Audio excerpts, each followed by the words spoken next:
Hey guys, I actually managed to record a training video about a week apart from the last training video, which is something I've always wanted to do, and I think I've done it maybe like twice in reality. So I usually skip a few workouts and then I film, and then I skip a few and then I film. And anyways, I'm trying to get more into the groove of those things, particularly since I'm getting at a point strength-wise where looking at things workout to workout is really useful in terms of progression. Here you can see I'm just doing some muscle up training. This has gotten dramatically better, especially since I've started training in front of a mirror and with bands. I've moved down to the red band as my lowest. I can do about 1 or 2 reps depending on the day. And I'm still not quite where I want to be with that, but I'm getting a lot stronger. And here I am just doing some muscle up prep for the rings.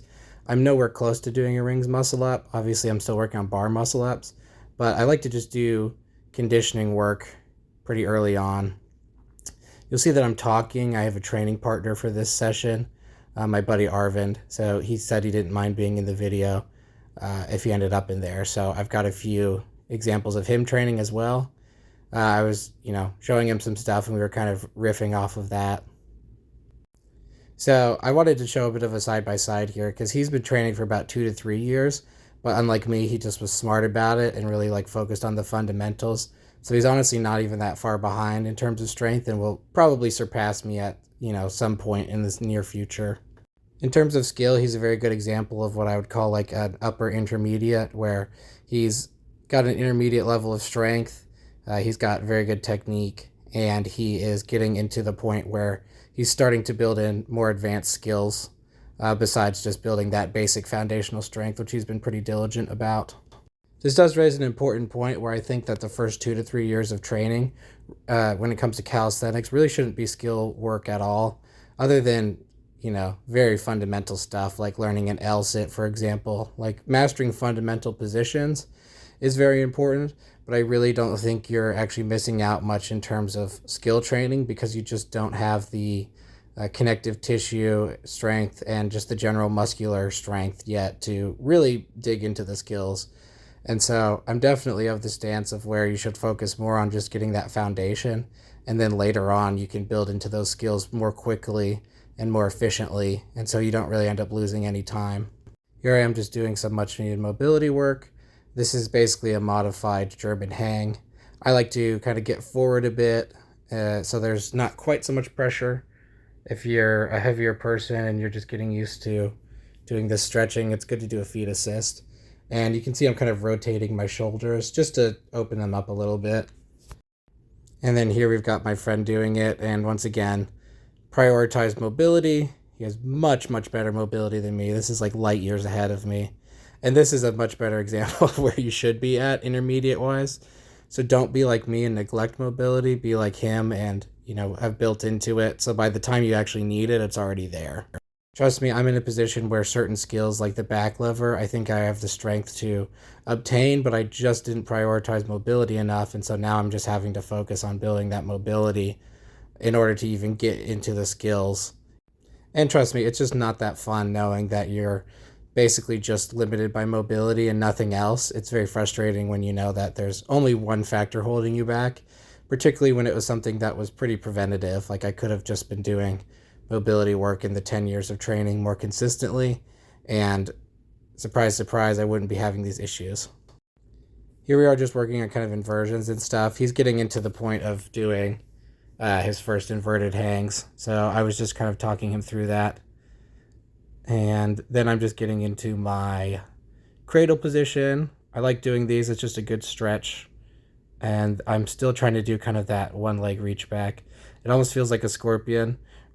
You can see there's a huge difference in terms of flexibility and things like that. I don't know if that's just due to strength or coordination or what it is exactly, but I can reach back much further with one leg than the other. Moving on, just doing some rollouts basically. I think I was giving him a little bit of tips on this. He really didn't need any help with it. He just hadn't done rollouts on the rings before. If you've done ab wheel rollouts, it really is almost exactly the same motion, but I do prefer it on rings just from a convenience standpoint of you can adjust the leverage much better. Yeah, he's still working a bit on his straight arms, but this is his first attempt ever, so it looks decent as far as I'm concerned. You're almost never going to get perfect technique the first time, so I usually just try to make sure that whenever I'm attempting something new, my technique is good enough to get by. Make sure that you're not hurting yourself, obviously, and a lot of that has to do with adjusting load appropriately, and then you're going to refine technique over time. A good example to think of is something like a barbell back squat, where the first time somebody tries it, they're most likely going to be atrocious. But as long as they're smart enough to make sure that they're just training with an empty bar and making sure that they're going light enough that they leave room for error, then they're not really going to be incurring a huge injury risk. And in the meantime, they can work on technique. So if you're doing something where the technique is not there, you just need to make sure that you're really managing that load.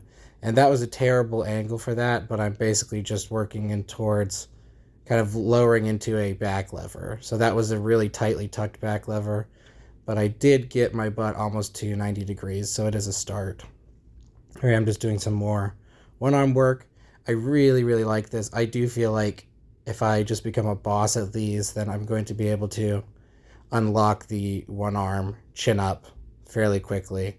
So obviously doing stuff like archer chin-ups and pull-ups is pretty important for training that back strength, but then doing something like that where I'm just training my elbow in the position as much as possible is really important.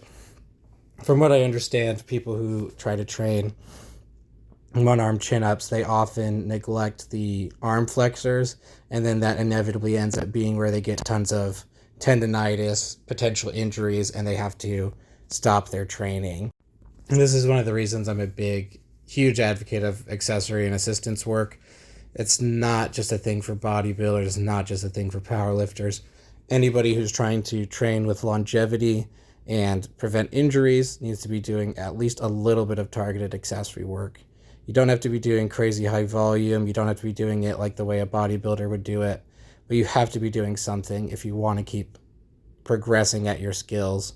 That's where people really tend to stagnate and risk injury, is when they think they can just hammer compounds over and over again. So here we've got my friend doing archers for the first time.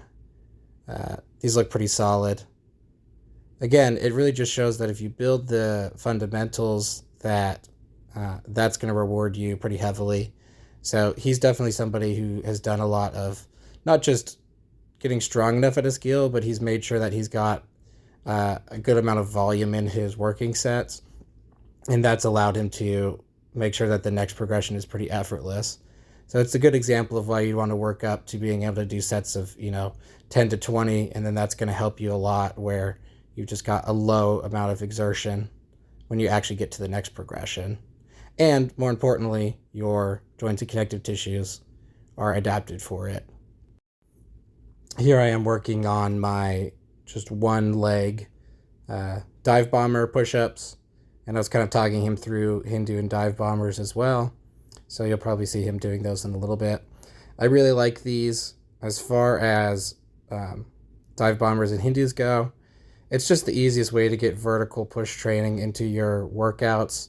There's not a very high skill component. It's not like handstand push-ups where you've just got to become really proficient at a certain skill in order to actually build that strength. Like, these are just very generalist movements. You can see here he's moving through these pretty well. I did notice the one thing, and I was kind of coaching him on this, is he doesn't always press out at the top. So sometimes you're going to get in a position where you still have to learn the skill. You definitely absolutely had the strength to do it. It's just the effort that it took him was pretty low. It was apparent to see, but you still have to practice that technique a little bit. Strength is a skill, and you have to master the movements, not just master the muscles required in the movement. But again, this is his, first time ever doing Hindu and dive bomber variants at all on the rings, and just in general. You can see he's already able to manage them pretty quickly. So there he is for the first time incorporating some vertical pressing into his calisthenics training. So again, these are great. Like, I always preach them, and there's a reason for that. This is just me coaching him through some of the points of that, like the finer points. Again, technique was good. There's just some minor things.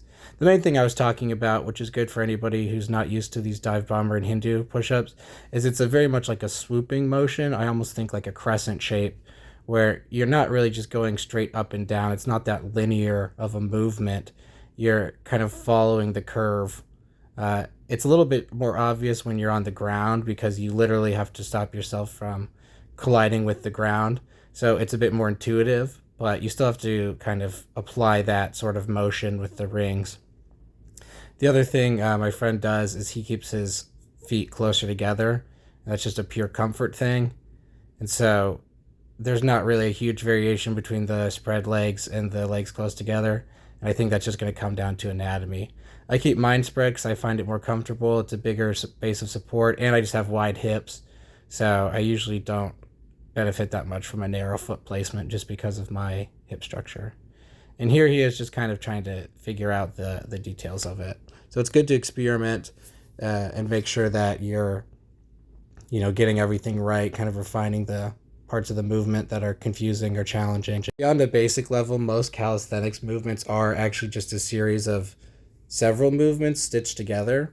And so if you can think about it as breaking into the part of the movements that you're weakest at, which you see with a lot of my ring training, is a lot of the times I'm just focusing on my weak points in a movement sequence or a flow.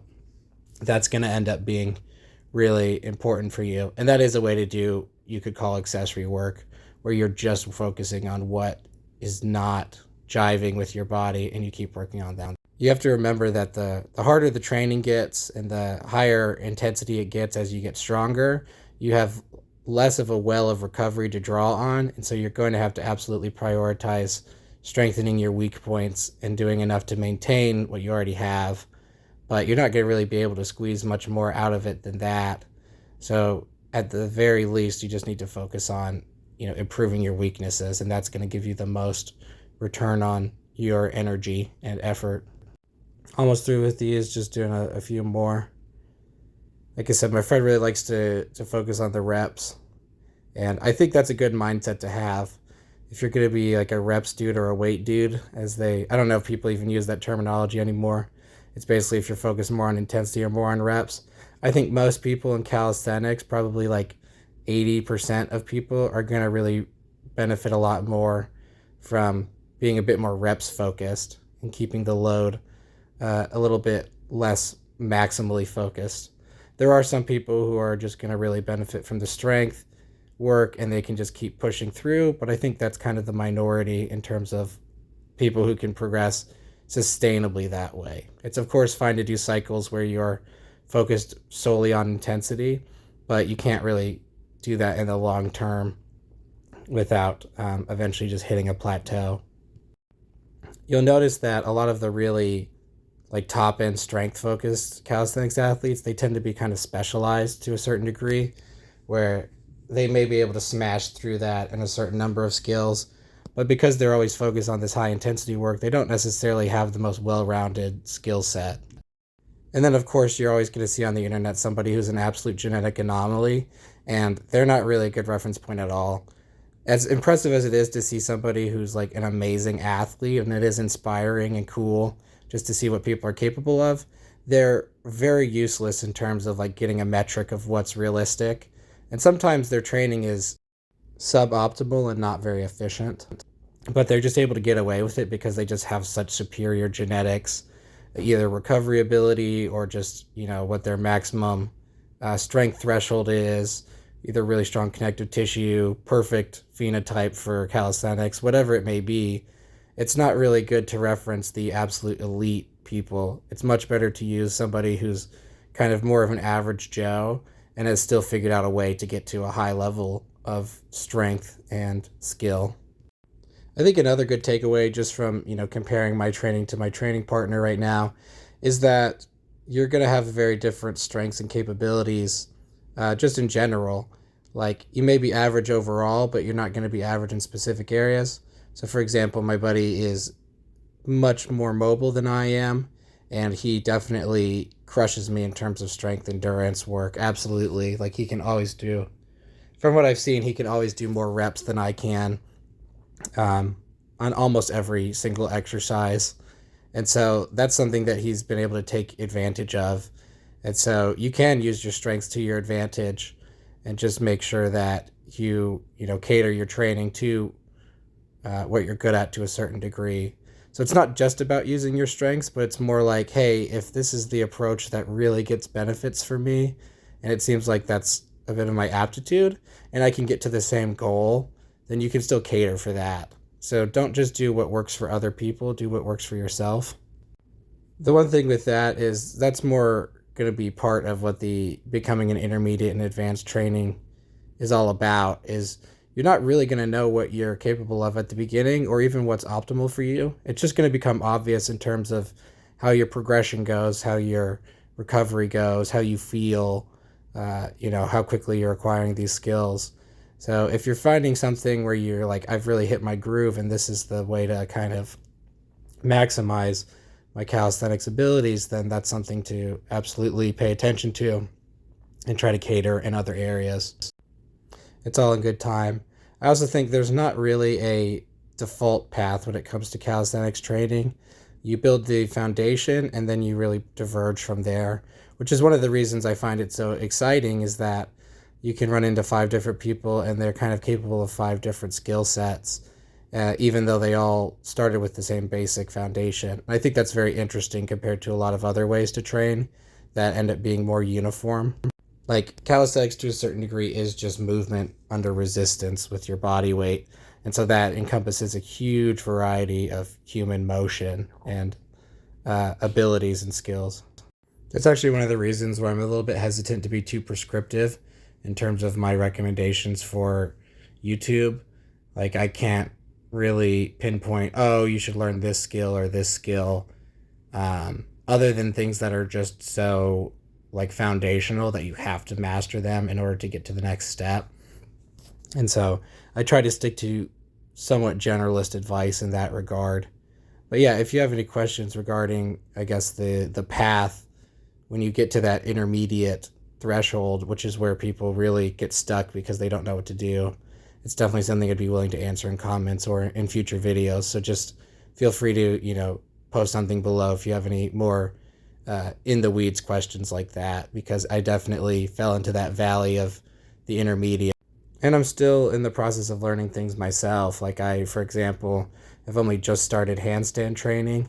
And by just started, I mean truly just started. Like I'm working my way up to a normal wall handstand with decent form, just trying to get that hollow body. And so there's always something to learn and there's always something to improve on.